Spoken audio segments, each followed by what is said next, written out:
আসসালামু আলাইকুম। আজ 13 জুন 2024। শুরু করছি চেঞ্জ টিভি প্রতিদিনের গল্প অনুষ্ঠান। দর্শক, আপনাদের সঙ্গে রয়েছি আমি জহিরুল ইসলাম টুটুল। শুরুতেই সংবাদ শিরোনাম।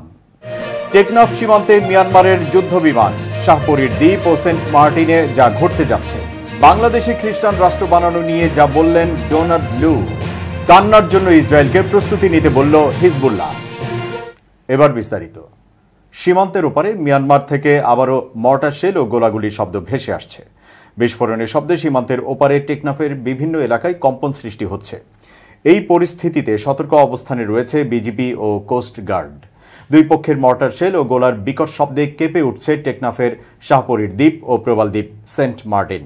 এছাড়া মিয়ানমারের দেশের আকাশ সীমায় উঠছে যুদ্ধ বিমান। এতে ভয় ও আতঙ্কের মধ্যে আছেন বাংলাদেশের দুই দ্বীপের বাসিন্দারা। বুধবার সকাল থেকে রাত পর্যন্ত থেমে থেমে মিয়ানমারের ভারী গোলা ও মর্টার শেলের শব্দে শাহপরীর দ্বীপ এবং সেন্ট মার্টিন কেঁপে উঠছে বলে জানিয়েছেন স্থানীয়রা। সাবরাং ইউনিয়ন পরিষদের চেয়ারম্যান নূর হোসাইন বলেন, সীমান্তের ওপারে মিয়ানমার থেকে আবারও মর্টার শেল ও গোলাগুলির শব্দ ভেসে আসছে। বিস্ফোরণের শব্দে সীমান্তের এপারে টেকনাফ, সাবরাং, শাহপরীর দ্বীপের বিভিন্ন এলাকায় কম্পন সৃষ্টি হয়েছে। স্থানীয় বাসিন্দা জসিম বলেন, দ্বীপের পূর্বে চলমান যুদ্ধে মিয়ানমারের রাখাইন মংডুতে হাসুরাতা ও মেরুল্লা গ্রামে ব্যাপক মর্টার শেলের শব্দ হচ্ছে। ওপারের বিকট শব্দে কেঁপে উঠেছে এপারের বাড়ির উঠান। এছাড়া সে দেশের আকাশে যুদ্ধ বিমানও দেখা গেছে। জলসীমায় সে দেশের জাহাজ দেখা যাচ্ছে। মিয়ানমার সীমান্ত থেকে বাংলাদেশের দিকে গুলি চালানোর কারণে 7 দিন ধরে টেকনাফ সেন্ট মার্টিনের যোগাযোগ বন্ধ রয়েছে। ফলে ওষুধ, খাবার ও নিত্য প্রয়োজনীয় পণ্যের সংকটে পড়েছেন দ্বীপের প্রায় 10,000 বাসিন্দা। তবে টেকনাফ সেন্ট মার্টিন নৌ রুটে চলাচলের বিকল্প রুট খোঁজা হচ্ছে বলে জানিয়েছেন জেলা প্রশাসন। অন্যদিকে বৃহস্পতিবার সকালে খাবার ও পণ্যবাহী দুটি জাহাজ টেকনাফ থেকে সেন্ট মার্টিন যাবে বলে জেলা প্রশাসন সূত্রে জানা গেছে। সেন্ট মার্টিন ইউনিয়নের চেয়ারম্যান মুজিবুর রহমান বলেন, সারা রাত মিয়ানমার থেকে আবারও মর্টার শেল ও গোলাগুলির শব্দ ভেসে আসছে। মানুষের মধ্যে আতঙ্ক কাটছে না। সমর বিশ্লেষকরা বলছেন, মিয়ানমার জান্তা সরকার এবং বিদ্রোহীদের মধ্যে তুমুল লড়াই চলছে। এসব যুদ্ধে বিদ্রোহীরা মার্কিন যুক্তরাষ্ট্রের অস্ত্র ব্যবহার করছে। এদিকে মিয়ানমার ও বাংলাদেশের কিছু অংশ নিয়ে খ্রিস্টান জাতিরাষ্ট্র গঠনে প্রধানমন্ত্রী শেখ হাসিনার অভিযোগ এবং বিমান ঘাঁটি নির্মাণের বিষয়ে ডোনাল্ড লু বলেন, এসব অভিযোগ যথার্থ নয়। আমরা বাংলাদেশের সার্বভৌমত্বকে সম্মান করি। নির্বাচনের সময় আমাদের অগ্রাধিকার ছিল শান্তিপূর্ণভাবে পরিচালিত অবাধ ও সুষ্ঠু নির্বাচনকে সমর্থন করার জন্য বাংলাদেশের সঙ্গে কাজ করা। বাংলাদেশ নিয়ে দীর্ঘ কয়েক মাস ধরে আলোচনায় থাকার চেষ্টা করেছে যুক্তরাষ্ট্র। বাংলাদেশে দ্বাদশ নির্বাচনের আগে এবং পরে বারবার আলোচনায় এসেছে দেশটি। কখনো আলোচনা হয়েছে সুষ্ঠু নির্বাচন নিয়ে, ভিসা নিষেধাজ্ঞা, আবার কখনো রাজনীতি এবং ডক্টর ইউনুসকে নিয়ে। পররাষ্ট্র দপ্তরে বাংলাদেশের দুর্নীতি নিয়েও আলোচনা হয়েছে। সম্প্রতি বাংলাদেশ সফর নিয়ে ভয়েস অব আমেরিকায় দেওয়া সাক্ষাৎকারে যুক্তরাষ্ট্রের পররাষ্ট্র মন্ত্রণালয়ের দক্ষিণ ও মধ্য এশিয়া বিষয়ক সহকারী পররাষ্ট্রমন্ত্রী ডোনাল্ড লু বলেছেন, দুর্নীতির বিরুদ্ধে লড়াই করার জন্য বাংলাদেশের সঙ্গে কাজ করতে আমরা প্রতিশ্রুতিবদ্ধ। ডোনাল্ড লু বলেন, দুর্নীতিতে জড়িত থাকার অভিযোগে গত মে মাসে আমরা সাবেক সেনাপ্রধান জেনারেল আজিজ আহমেদের বিরুদ্ধে নিষেধাজ্ঞা ঘোষণা করি। দুর্নীতির এই অভিযোগগুলোর ব্যাপারে পূর্ণাঙ্গ তদন্ত করা হবে বলে বাংলাদেশ সরকারের মন্ত্রীরা বিবৃতি দিয়েছেন। আমরা এই ব্যাপারটিকে স্বাগত জানাই। ভবিষ্যতে বাংলাদেশি নাগরিকদের ওপরও দুর্নীতির সঙ্গে সম্পর্কিত এ ধরনের নিষেধাজ্ঞা যুক্তরাষ্ট্র আরোপ করবে কিনা এমন প্রশ্নে তিনি বলেন, যখন আমাদের কাছে উল্লেখযোগ্য দুর্নীতির বিশ্বাসযোগ্য তথ্য থাকে তখন আমরা সারা বিশ্বেই নিষেধাজ্ঞা এবং ভিসা বিধিনিষেধ আকারে প্রকাশের পদক্ষেপ নেই। আমি আশা করি আমরা বাংলাদেশের জনগণের সঙ্গে মিলে সব ধরনের দুর্নীতির বিরুদ্ধে লড়াইয়ের অভিন্ন লক্ষ্য অর্জনে একসঙ্গে কাজ করে যাব। বিরোধী দলের সঙ্গে দেখা না করার প্রসঙ্গে ডোনাল্ড লু বলেন, এটা সত্য যে গত বছর নির্বাচনের আগে আমি বিভিন্ন রাজনৈতিক দলের নেতাদের সঙ্গে গোল টেবিল বৈঠকের সুযোগ পেয়েছিলাম। এটা প্রাক নির্বাচনের সময় নয়, তাই এবারের সফরে আমি রাজনৈতিক দলগুলোর সঙ্গে দেখা করিনি। এবার ঢাকায় থাকাকালীন আমার সৌভাগ্য হয়েছে বাংলাদেশিদের বিভিন্ন সংগঠনের প্রতিনিধিদের সঙ্গে দেখা করার। সুশীল সমাজের প্রতিনিধি থেকে শুরু করে সরকারি কর্মকর্তারা।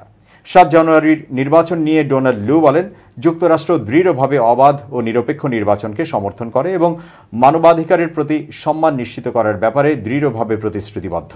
পুরো নির্বাচনকালীন চক্র জুড়ে আমরা নিয়মিত বাংলাদেশের সরকার, বিরোধী দল, সুশীল সমাজ এবং অন্যান্য স্টেক হোল্ডারদের সঙ্গে নির্বাচনের পরিবেশ তৈরি করার কাজে যোগাযোগ অব্যাহত রেখে তাদেরকে একটি অবাধ ও সুষ্ঠু নির্বাচন করার লক্ষ্যে একসঙ্গে কাজ করার আহ্বান জানিয়েছি। নির্বাচনী প্রক্রিয়াকে ক্ষতিগ্রস্তকারী সহিংসতার নিন্দায় আমরা সোচ্চার ছিলাম এবং আমরা বাংলাদেশ সরকারকে সহিংসতার ঘটনাগুলোর বিশ্বাসযোগ্যভাবে তদন্ত করতে এবং যারা এসবের সঙ্গে জড়িত তাদের জবাবদিহির আওতায় আনার জন্য অনুরোধ করেছি। এই বিষয়গুলো নিয়ে আমাদের যোগাযোগ চালু থাকবে। যুক্তরাষ্ট্র পররাষ্ট্র মন্ত্রণালয়ের দক্ষিণ ও মধ্য এশিয়া বিষয়ক সহকারী পররাষ্ট্রমন্ত্রী ডোনাল্ড লু গত মে মাসের মাঝামাঝি সময়ে বাংলাদেশ সফর করেন। এই সফরে তিনি বাংলাদেশ সরকারের পররাষ্ট্রমন্ত্রী, তথ্য প্রতিমন্ত্রী, প্রধানমন্ত্রীর বাণিজ্য বিষয়ক উপদেষ্টা সহ ঊর্ধ্বতন কর্মকর্তাদের সঙ্গে বৈঠক করেন। ভয়াবহ বয়কটের মুখে কোকা-কোলা ও পেপসি, কিন্তু গাজায় ইসরায়েলি নিধন যজ্ঞ শুরু হওয়ার পর থেকেই বয়কটের তোপে ব্যবসায় লস খাচ্ছে এই দুই প্রতিষ্ঠান। সম্প্রতি বাংলাদেশেও কোকা-কোলার একটি বিজ্ঞাপন বিতর্কের জন্ম দেয়। অনুভূতিতে আঘাত লাগায় দেশের নেটিজেনরা কোকা-কোলা বয়কটের ব্যাপারে সরব হন। তবে শুধু বাংলাদেশই নয়, কোকা-কোলা ও পেপসি বিশ্বের অন্য জায়গায় মার খাচ্ছে বেশ। আর মাত্র কয়েকদিন পর মুসলিম বিশ্বের দেশগুলো পালন করবে পবিত্র ঈদ উল আজহা। কোরবানির ঈদ নামে পরিচিত এই ধর্মীয় উৎসবে কোমল পানীয়, বিশেষ করে কোকা-কোলা ও পেপসির চাহিদা বেড়ে যায়। এই উপলক্ষকে টার্গেট করে দেশের বাজারে কোকা-কোলার বিজ্ঞাপন বানানো হয়েছিল, কিন্তু সেই বিজ্ঞাপন ব্যাকফায়ার করে। এবার কোকা-কোলা ও পেপসির বিরুদ্ধে সরব হয়েছে মরক্কোর নেটিজেনরা। গাজায় ইসরায়েলের চলমান যুদ্ধ পুরো বিশ্বে নাড়া দিয়েছে। খোদ ইসরায়েল এবং তার মিত্র দেশ যুক্তরাষ্ট্রেও যুদ্ধবিরোধী বিক্ষোভ হচ্ছে। অধিকার কর্মীরা কোকা-কোলার মতো কোমল পানীয় বর্জনেরও ডাক দিচ্ছে। তার পেছনে কারণও রয়েছে।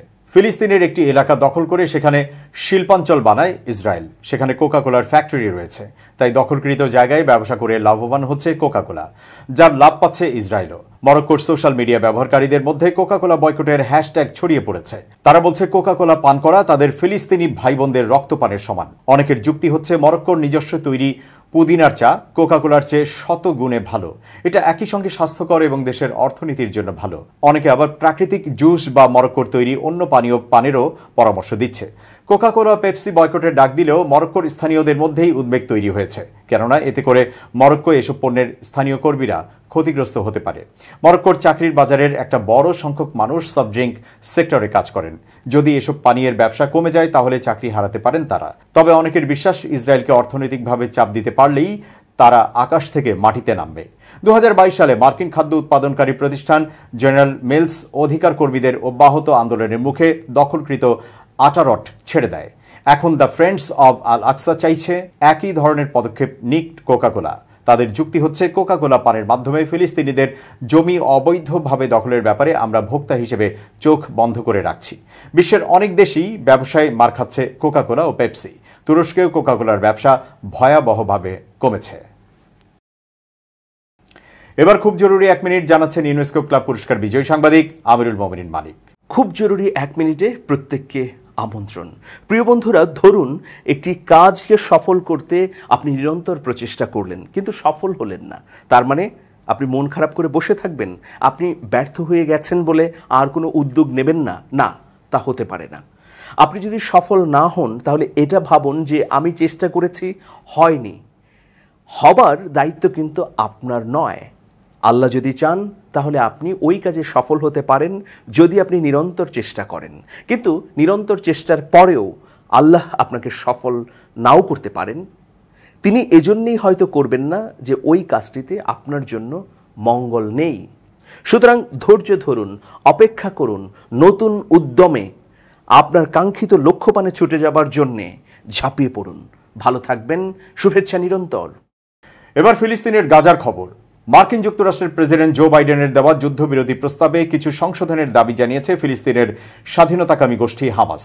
কাতারের রাজধানী দোহায় বুধবার এক সংবাদ সম্মেলনে এই কথা জানিয়েছেন মার্কিন পররাষ্ট্রমন্ত্রী অ্যান্থনি ব্লিংকেন। জো বাইডেনের প্রস্তাবে ইসরায়েলের কারাগারে থাকা ফিলিস্তিনিদের বিনিময়ে একটি যুদ্ধবিরতি এবং গাজায় ইসরায়েলি জিম্মিদের পর্যায়ক্রমে মুক্তির পরিকল্পনা রয়েছে। এই যুদ্ধবিরতি প্রস্তাবের মাধ্যমে যুদ্ধের স্থায়ী সমাধানের কথাও বলা হয়। তবে হামাসের পাল্টা প্রস্তাবে যুদ্ধবিরতি এবং বন্দি বিনিময় প্রস্তাব অনেকটা ঝুলে গেল। মার্কিন পররাষ্ট্রমন্ত্রী বলেন, আগের আলোচনায় গৃহীত শর্তাবলী সংশোধন করতে চেয়ে পাল্টা প্রস্তাব দিয়েছে হামাস। হামাসের নতুন প্রস্তাবের মধ্যে অনেক বিষয় কার্যকর করার মতো, আবার কিছু আছে কার্যকর সম্ভব নয় বলে মনে করেন ব্লিংকেন। তবে হামাস ও ইসরায়েলের মধ্যে যুদ্ধবিরতির জন্য মধ্যস্থতাকারী দেশ কাতার ও মিশর এবং আমেরিকা কাজ চালিয়ে যাবে বলে প্রতিবেদনে বলা হয়। যুক্তরাষ্ট্র, মিশর এবং কাতারের আলোচকরা যুদ্ধবিরতির মধ্যস্থতা করার জন্য কয়েক মাস ধরে চেষ্টা করে আসছে। হামাস প্রায় 2 সপ্তাহ অপেক্ষার পর এই পরিবর্তনের প্রস্তাব দিল। এই প্রস্তাবের বিষয়ে হামাসের রাজনৈতিক ব্যুরো থেকে ইজ্জত আল রিস্ক আনুষ্ঠানিক প্রতিক্রিয়ায় বলেছেন, মার্কিন যুদ্ধবিরতির প্রস্তাবটি দায়িত্বপূর্ণ, গুরুত্বপূর্ণ এবং ইতিবাচক। এছাড়া প্রস্তাবটি যুদ্ধবিরতি চুক্তির জন্য বিস্তৃত পথ উন্মুক্ত করবে বলেও জানান তিনি। এর আগে মঙ্গলবার মধ্যস্থতাকারী দেশ কাতার ও মিশরের কাছে যুদ্ধবিরতি প্রস্তাবের বিষয়ে নিজেদের লিখিত প্রতিক্রিয়ায় ইসরায়েলের কাছে স্থায়ী যুদ্ধবিরতির প্রতিশ্রুতি চায় হামাস। এক বিবৃতিতে এই চুক্তিতে পৌঁছানোর বিষয়ে ইতিবাচক মনোভাব প্রকাশ করে হামাস ও ফিলিস্তিনি ইসলামিক জিহাদ। জাতিসংঘে পাশ হওয়া প্রস্তাবকে হামাসের গ্রহণ করার বিষয়টিকে আশাব্যঞ্জক বলছেন মার্কিন পররাষ্ট্রমন্ত্রী অ্যান্থনি ব্লিংকেন। গত 31 মে গাজায় 3 ধাপে যুদ্ধবিরতি কার্যকরের প্রস্তাব দেন মার্কিন প্রেসিডেন্ট জো বাইডেন। এই প্রস্তাবের মূল কথা একটি স্থায়ী যুদ্ধবিরতি, জিম্মিদের মুক্তি আর ফিলিস্তিনি বন্দীদের ছেড়ে দেওয়া। প্রথম ধাপে হবে জিম্মি ও বন্দী বিনিময় এবং সাময়িক যুদ্ধবিরতি। দ্বিতীয় ধাপে সব জিম্মিকে মুক্তি দেয়া, গাজা থেকে ইসরায়েলি সেনাদের সরিয়ে নেয়া। আর তৃতীয় ধাপে গাজা পুনর্গঠনে দীর্ঘমেয়াদী পরিকল্পনা। ইসরায়েলি নিরাপত্তা বাহিনীর দুটি সূত্রের বরাত দিয়ে মার্কিন গণমাধ্যম এবিসি নিউজের এক প্রতিবেদনে বলা হয়, ফিলিস্তিনি শরণার্থীর ছদ্মবেশে জিম্মিদের বন্দী করে রাখা ভবনে ঢুকে ইসরায়েলের বিশেষ বাহিনীর সদস্যরা। ভবনগুলোর চারপাশে আগে থেকেই অবস্থান নিয়েছিল দুর্ধর্ষ এই বাহিনী। তারা ইসরায়েল ভূখণ্ডে অবস্থান করা কমান্ডারের কাছ থেকে কেবল গো শব্দটি শোনার অপেক্ষায় ছিল। পরে অভিযান চালানোর অনুমতি পাওয়ার সঙ্গে সঙ্গেই নৃশংসভাবে হামলে পড়ে তারা। ছদ্মবেশী শরণার্থীরা মুহূর্তেই রূপ নেয় ভয়ঙ্কর ঘাতকে। সূত্র জানায়, স্থানীয় সময় শনিবার বেলা 11টায় অভিযান চালানোর অনুমতি দেওয়া হয়। ইসরায়েলের অভ্যন্তরীণ নিরাপত্তা বাহিনী, শিনবেত প্রতিরক্ষা বাহিনী এবং সোয়াত সদস্যদের সমন্বয়ে গঠিত ইয়ামাম নামক বাহিনী এই উদ্ধার অভিযানে অংশ নেয়। ইসরায়েল এই অভিযানের নাম দিয়েছিল সামার সিডস। তবে অভিযানে গিয়ে নিহত হন ইসরায়েলি বাহিনীর সদস্য আর্নন জামোরা। পরে তার নামেই এই অভিযানের নাম দেওয়া হয় অপারেশন আর্নন।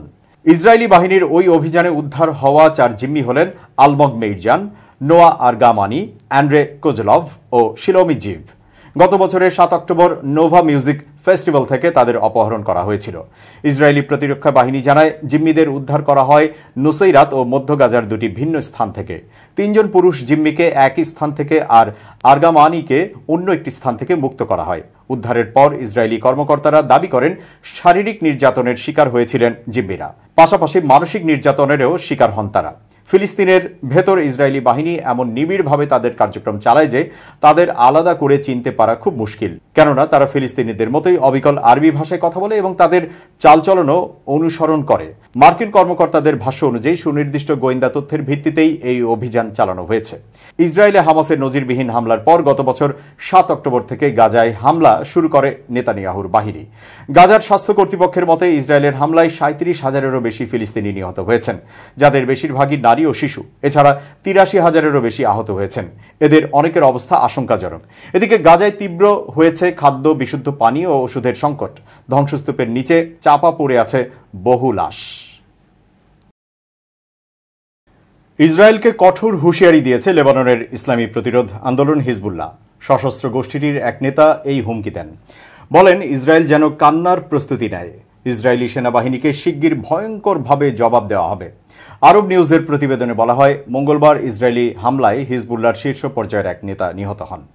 তালেব সামি আবদুল্লাহ নামে 55 বছর বয়সী এই নেতা ফিল্ড কমান্ডারের দায়িত্ব পালন করছিলেন। তিনি গোষ্ঠীটির সামরিক নেতৃত্ব ও পরিকল্পনার জন্য গুরুত্বপূর্ণ ছিলেন। এই ঘটনায় বেশ ক্ষিপ্ত হয় হিজবুল্লাহ। জবাবে ইসরায়েলকে লক্ষ্য করে একই দিনে 170টির বেশি ক্ষেপণাস্ত্র নিক্ষেপ করে তারা। বুধবার সকালে দফায় দফায় এসব ক্ষেপণাস্ত্র ছোড়া হয়। হিজবুল্লাহর এসব ক্ষেপণাস্ত্রের আঘাতে ইসরায়েলের বিভিন্ন জায়গায় বিস্ফোরণের শব্দ শোনা গেছে। ইসরায়েলি সংবাদ মাধ্যম টাইমস অব ইসরায়েল জানিয়েছে, গত 8 মাস ধরে চলা এই যুদ্ধে এটি ইসরায়েলকে লক্ষ্য করে হিজবুল্লাহর চালানো অন্যতম বড় রকেট হামলা। সংবাদ মাধ্যমটি জানিয়েছে, লেবানিজ গোষ্ঠীটির এবারের হামলায় লক্ষ্য করা হয়েছে তাইবেরিয়াসকে। চলমান যুদ্ধে এর আগে এই অঞ্চলে কোনো রকেট ছুড়েনি হিজবুল্লাহ। রকেট হামলায় এখন পর্যন্ত কোনো হতাহতের খবর পাওয়া যায়নি। হিজবুল্লাহর রকেট হামলার বিষয়টি নিশ্চিত করেছে ইসরায়েল প্রতিরক্ষা বাহিনী। তারা জানিয়েছে, লেবানন থেকে অন্তত 90টি রকেট উত্তর ইসরায়েলে প্রবেশ করেছে। এর মধ্যে কিছু রকেট আকাশ প্রতিরক্ষা ব্যবস্থা ব্যবহার করে ধ্বংস করা হয়েছে, আর কিছু রকেট কয়েক জায়গায় আঘাত হেনেছে। লেবাননের আল মায়াদিন টেলিভিশন চ্যানেল জানিয়েছে, গোলান মালভূমির আপার গ্যালিলিতে কয়েক ডজন বিস্ফোরণের শব্দ শোনা গেছে। এর মধ্যে কয়েকটি ক্ষেপণাস্ত্র রামিম ক্লিফ, আল মানারা এবং আরও কয়েকটি অবৈধ ইহুদি বসতিতে আঘাত হানে। রকেট পড়ে বিভিন্ন স্থানে আগুন লেগেছে বলে জানিয়েছে ইসরায়েলি সেনাবাহিনী। তবে তারা দাবি করছে এই হামলায় বড় ধরনের কোনো ক্ষয়ক্ষতি হয়নি। এদিকে তালেব সামি আবদুল্লাহকে তাদের নীতি অনুযায়ী সম্মান জানিয়ে জানাজা ও দাফনের ব্যবস্থা করা হয়। সামির কফিন হিজবুল্লাহর পতাকা মুড়িয়ে জানাজা স্থলে আনা হয়। সেখানে উপস্থিতরা ইসরায়েলের বিরুদ্ধে লড়াই চালিয়ে যাওয়ার শপথ নেন। জানাজার আনুষ্ঠানিকতায় ভাষণ দেন গোষ্ঠীটির কার্যনির্বাহী পরিষদের প্রধান সৈয়দ হাশিম সাফি আল দিন। তিনি বলেন, তালেব সামি আবদুল্লাহর শাহাদাতে তারা ভীত নন। এর জবাবে ইসরায়েলের বিরুদ্ধে হামলা আরও কঠোরভাবে জোরদার করা হবে। নতুন করে অভিযান চালানো হবে। যুদ্ধক্ষেত্রে শত্রুরা যেন হিজবুল্লাহর অপেক্ষায় থাকে। কান্না ও আহজারির জন্য ইসরায়েলের প্রস্তুত হওয়া উচিত। দর্শক, শেষ করছি প্রতিদিনের গল্পের আজকের গল্প। changetv.press বাংলাদেশের ইউটিউব জার্নালিজমের অগ্রদূত। ভিজিট করুন এর ওয়েবসাইট www.changetv.press, ইউটিউব youtube.com/changetvpress এবং সাবস্ক্রাইব করুন চ্যানেলটি। নিয়মিত লাইক, কমেন্ট ও শেয়ার করে আপডেট রাখুন নিজেকে। ভালো থাকুন, নিরাপদে থাকুন। শুভেচ্ছা নিরন্তর।